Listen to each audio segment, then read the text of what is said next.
तैयार हो गया था तो उसको उद्घाटन के लिए महात्मा गांधी जी को बुलाया गया था।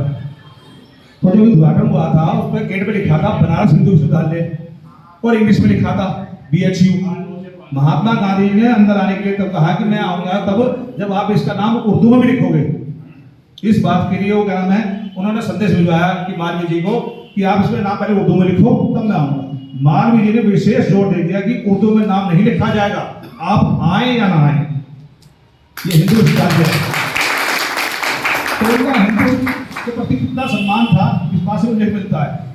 और इंग्लिश में नाम इसलिए लिखा गया था क्योंकि वहाँ पे विदेशी बच्चे ही पढ़ते थे, तो इनकी इसी बात से प्रसन्न होकर महात्मा गांधी ने ही नाम दिया था उन्हें महामानव। तो ऐसी छोटी छोटी जानकारियां जो मिलती हैं हमको आपस में हम शेयर करते हैं, पता लगता है। पहले किताबों के माध्यम से मिलती थी, आजकल गूगल के माध्यम से मिल जाती है। तो ये छोटी छोटी बातें होती है, पता लगनी चाहिए। ऐसी जमीन की बात थी, जब वो विश्वविद्यालय बनाने लगे तो एक जयपुर के राजा थे, उन्होंने कहा था कि 24 घंटे में आप जितना चल सकते हो उतनी जमीन आपको मिल जाएगी। 24 घंटे में इतना चले करीब 1700 एकड़ जमीन उन्होंने उस विश्वविद्यालय के लिए प्राप्त कर ली अपने पैदल चलने से 24 घंटे मात्र में। ये बहुत बड़ी उपलब्धि होती है। जी ने केवल ब्राह्मणों के उद्धार के लिए कार्य नहीं किया। मदन मोहन मालवीय जी का उद्देश्य सारे संसार का उद्धार करना था, सारे सर्व समाज का उद्धार करना था। जब एक शिक्षा का केंद्र खोला जाता है तो उसमें एक व्यक्ति, एक परिवार, एक समाज नहीं पढ़ाई करता, उसमें पूरा देश पढ़ाई करता है। और उन्हीं के द्वारा जो मार्ग हमें दिखाया गया उस समय जब उन्होंने शिक्षा का विस्तार किया, वो विस्तार आज तक चल रहा है और चलता ही रहेगा। बड़े विवेकशील व्यक्ति थे। महामना की उपाधि ये किसी व्यक्ति विशेष को या किसी भी शिक्षाविद को नहीं मिलती। ये उपाधि बनी और मैं समझता हूं, जैसे ये मुझे ज्ञान है कि शायद भारतवर्ष में महामना की उपाधि अन्य किसी व्यक्ति को आज तक नहीं मिली। तो वे महान व्यक्ति थे और इतने विवेकशील थे कि मैंने एक जगह पढ़ा है कि उन्होंने जो शिक्षा का विस्तार किया, बनारस हिंदू विश्वविद्यालय की जब नींव उन्होंने रखी तो पूरे देश में घूम घूम कर उन्होंने चंदा एकत्रित किया था। तो वो चंदा केवल ब्राह्मणों से नहीं लिया था, हैदराबाद के निजाम से भी लिया था। और कैसे लिया था? इसकी कहावत है कि निजाम ने चंदा देने से मना कर दिया था। आप सभी लोग समझते हैं कि किसने चंदा मांगा और किसने मना किया और क्यों मना किया। क्योंकि आज भी वे लोग शिक्षित नहीं हैं और शिक्षा के प्रति उनका कोई रुझान नहीं है। और उन्होंने, जैसा मैंने सुना है, ये कहा कि मेरे पास चंदा नहीं है, मेरे पास जूता है। ये विभाव आप समझ रहे हो। तो इतने विवेकशील व्यक्ति थे, उन्होंने नतमस्तक होकर उनसे वो जूता ही मांग लिया और अपने विवेक, अपनी बुद्धि से, अपने प्रभुत्व से उन्होंने बड़े बाजार में उस जूते की नीलामी शुरू कर दी। तो जैसे ही राज्य में पता चला तो कुछ लोग जो है निजाम के पास पहुंचे तो उनको बताया कि ऐसे ऐसे हो रहा है। तो निजाम ने आकर उनसे क्षमा याचना की और उसको भरपूर उनको जो है चंदा दिया शिक्षा के लिए, जो भी कुछ दिया होगा, और उनका सम्मान भी किया। तो ऐसे हमारे पंडित मदन मोहन मालवीय जी थे। तो हमें बिना जाति, बिना बंधन, बिना धर्म को सोचे समझे हमें पंडित मदन मोहन मालवीय जी के चरणों पर, उनके दिखाए रास्ते को हमें आगे बढ़ाना चाहिए। जय हिंद, जय भारत, जय परशुराम। वहाँ पर एक मदरसा था जिसमें एक मौलवी जी पढ़ाई करते थे। वो इस्लाम धर्म के साथ साथ राष्ट्रभक्ति की शिक्षा भी दिया करते थे। जब अंग्रेजों को पता चला इसका तो उन्होंने।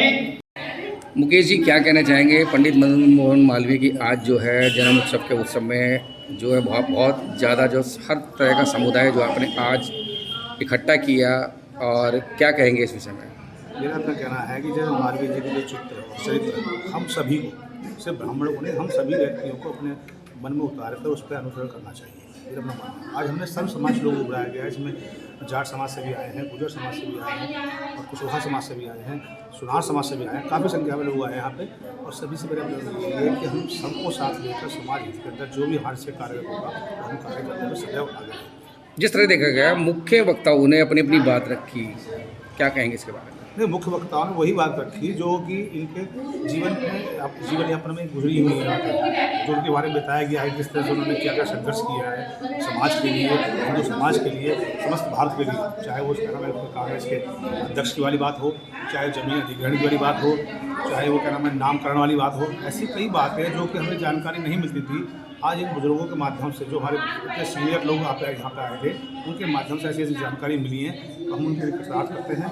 और साथ ही ये कहते हैं कि ऐसे कार्यक्रम को या ऐसे जानकारी को बच्चों में भी शेयर करना चाहिए, जिससे कि आगे भी संस्कार बढ़ते चले। नहीं, जिस तरह से जानकारी दी गई है उस तरह से आने वाले समय में क्या इस बातों पे अमल भी किया जाएगा, या बस मंच के माध्यम से वहीं का वहीं सीमित रह जाएगा? आज हमने एक बात देखी थी, हमने 2 बच्चे स्पेशल बनाए थे इसी कार्य के लिए, क्योंकि हम लोग क्या है अपनी उम्र के लोग चल देते हैं, आगे बढ़ देते हैं, हम नई पीढ़ी को आगे नहीं बढ़ा रहे, और यही हम सबसे बड़ी कमी कर रहे हैं। अगर हमने नई पीढ़ी को इन समान विचार वालों से नहीं जोड़ा तो आने वाले समय में हमारे संस्कार और जो इन्होंने महान कार्य किए हैं महान लोगों ने, वो हम कार्य आगे ना कर पाएंगे। इसलिए नई पीढ़ी को साथ लेकर चलना। मतलब कहने का मतलब ये आपने आगाज़ दे दिया इस बात? आगाज़ तो ये बहुत पहले दे देना चाहिए, और दिया भी था। आप मुझे देख लो, मैं भी तो कभी बाहर कर आऊँगा, मुझे अपने परिवार से या अपने समाज से संस्कार मिले हैं, तो इन सामाजिक कार्यों में बड़े चक्कर में आगे आ रहा हूँ, और ऐसे संस्कार बताता हूँ आगे जो आने वाली पीढ़ियाँ है उनको भी ऐसा संस्कार मिले कि इन महान लोगों के पदचिन्हों पर चलते हुए थोड़ा सा एक समाज हित के अंदर कार्य हम भी कर सकते हैं। जैन साहब क्या कहना चाहेंगे? मदन मोहन मालवीय जी की आज जयंती थी, क्या कहना चाहेंगे? आज पंडित मदन मोहन मालवीय जी की जन्मतिथि है। वो ऐसे व्यक्तित्व के धनी थे जिन्होंने देश की आज़ादी से लेकर और देश में शिक्षा का प्रचार प्रसार किया। ब्राह्मण कुल में जन्म लेने के बाद उन्होंने कभी किसी में किसी भी जाति और धर्म में भेदभाव नहीं समझा। उन्होंने जो शिक्षा का प्रचार किया, प्रसार किया, वो तमाम जाति और बरादरी के लोगों में फैलाने का काम किया। उनका बहुत बड़ा सपना था कि देश नहीं पूरे विश्व एक अच्छे माहौल से गुजरे, सभी में मित्रता हो, भाईचारा हो, और प्रचार प्रसार साहित्य और शिक्षा का हो, जिससे लोग आगे बढ़े। आज उन्हीं के मार्गदर्शन पर चल कर के हमारे जो देश की आज़ादी की लड़ाई में और देश आज़ाद करवाने में जो आगे रहे, उन्हीं के मार्ग पर चल के आज हमारे पूरे हिंदुस्तान भारत को आगे पहुंचाने का काम कर रहे हैं। इस मौके पर मैं बहुत ही दिल की गहराइयों से उनके जन्मदिन पर उनको नमन करता हूँ। अनिल वशिष्ठ जी क्या कहेंगे? आज महामहिम पंडित मदन मोहन मालवीय जी की जयंती है और काफ़ी ब्राह्मण समाज जो है आया हुआ है, क्या कहेंगे सब? मदन मोहन मालवीय जी ऐसी शख्सियत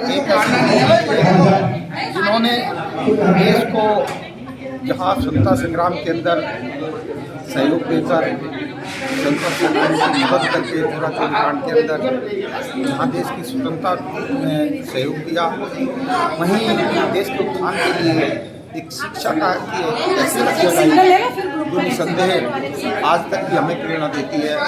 आज जो शिक्षा का प्रचार प्रसार इतना देखने को मिला है, उसमें बहुत ही बड़ा महत्वपूर्ण योगदान ये मील का पत्थर बनारस हिंदू विश्वविद्यालय के रूप में हमारे सामने है।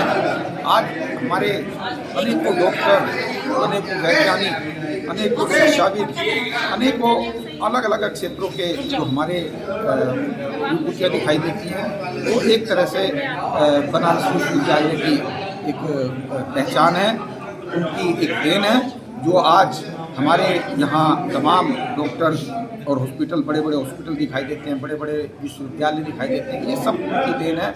उसी में से पढ़ लिख कर हमारे इतने बड़े वैज्ञानिक बने, इतने बड़े डॉक्टर बने, इतने बड़े खिलाड़ी और शिक्षाविद बने। तो आज हम उनकी जयंती के इस शुभ अवसर पर उनको नमन करते हैं, उनको याद करते हैं और उनकी जो प्रेरणा, उनके जो विचार हैं, उनके प्रचार प्रसार के लिए यदि हम इसी तरीके से जयंती मनाकर और लोगों को समझाते रहें, लोगों को बताते रहें उनके विषय में, तो निसंदेह इससे आने वाली पीढ़ी को फायदा मिलेगा। क्या कहेंगे आज?